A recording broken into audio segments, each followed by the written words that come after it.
Dans le jeu Génie des sciences, le monde est confronté à des choses bouleversantes. Que ce soit la découverte d'une nouvelle espèce abyssale ou encore une pandémie, les joueurs vont devoir de façon collaborative solutionner des problématiques en choisissant les bons scientifiques pour y arriver. Alors, ce qui est génial dans ce jeu-là, c'est qu'il monopolise plein d'analyses, plein de stratégies qu'on est obligé d'élaborer. Il y a une partie qui est super collaborative, mais chaque joueur peut faire des points. Alors, il y a aussi une partie qui est très compétitive. Pour préparer le jeu, dans un premier temps, il faut sortir la carte Ligne du temps avec le petit jeton sablier. C'est elle qui va marquer le nombre de manches qui seront jouées. Au total, il y aura 9 manches qui vont se jouer une derrière l'autre.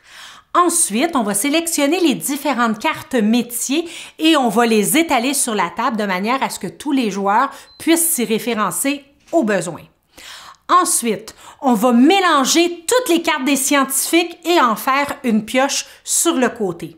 Puis on va prendre 4 de ces scientifiques-là pour les étaler, tous les cartes sur la table avec le verso visible, donc juste leur image.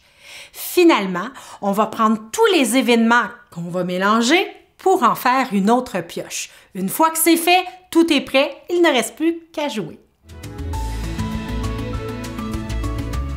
Pour démarrer le jeu, la première étape est de regarder tous les joueurs ensemble la carte événement qui est sur le début du paquet et observer des scientifiques de quel métier on a besoin pour passer à travers cet événement-là. Alors, comme on joue en coopération, c'est important que tout le monde comprenne de quel événement il s'agit, puis qu'est-ce qu'on va choisir comme métier. Alors, on va élaborer ensuite en groupe une tactique puis des stratégies pour y arriver. Évidemment, pendant tout le jeu, c'est très important de discuter, de communiquer pour s'assurer de réussir à solutionner le plus d'événements possible. Ensuite, le premier joueur va prendre un premier scientifique en jeu. Alors, au premier tour, c'est sa seule possibilité. Il va se référer ce scientifique-là, va devoir nommer son nom et son métier. S'il y arrive, il reçoit déjà un point. Alors, il va déposer cette carte-là devant lui. À partir du moment où chaque joueur a fait cette première action, à chaque début de tour, il y a 4 actions qui sont possibles d'effectuer. Alors, à chaque tour, chaque joueur va décider quelle action il veut faire. Il peut soit choisir un nouveau scientifique parmi les cartes sur la table, parce que quand on a pris un, on en remet un nouveau avec la pioche. C'est la première action possible. La deuxième action, c'est de dire « Ah, j'ai un scientifique devant moi que j'ai déjà sélectionné avant et je vais le prendre et je vais le mettre sur l'événement parce qu'il y a un métier adéquat pour pouvoir donner un coup de pouce puis réussir à résoudre ça. » Si jamais on sait durant la partie que il y a beaucoup de chimistes qui sont partis puis j'en ai encore besoin pour l'événement, la troisième action possible, c'est d'enlever les 4 scientifiques et de les défausser parce qu'il n'y en a aucun qui a un métier compatible avec la solution de l'événement.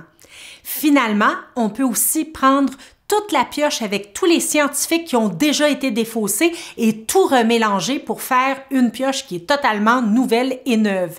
On va souvent faire ça quand il y a eu souvent plusieurs scientifiques du même métier qui ont été pigés dans la partie.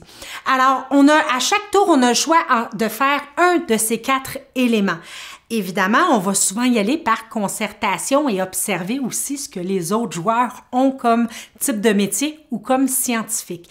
Il y a des scientifiques pour certains événements qui sont comme des jokers, c'est-à-dire que si j'ai ce scientifique-là, je peux l'utiliser pour n'importe quel métier. Alors, l'objectif du jeu, c'est de ramasser personnellement le plus de points possible pour gagner la grande médaille de l'érudit, mais surtout, le plus important, c'est de parvenir en équipe à gagner le prix Nobel. Alors, dépendamment de combien d'événements durant les 9 manches vous avez résolus, ben dans le petit tableau, ça va vous indiquer votre niveau d'expertise et si vous en avez résolu suffisamment, vous allez pouvoir avoir le prix Nobel tous ensemble et vous pourrez être très fiers de vous.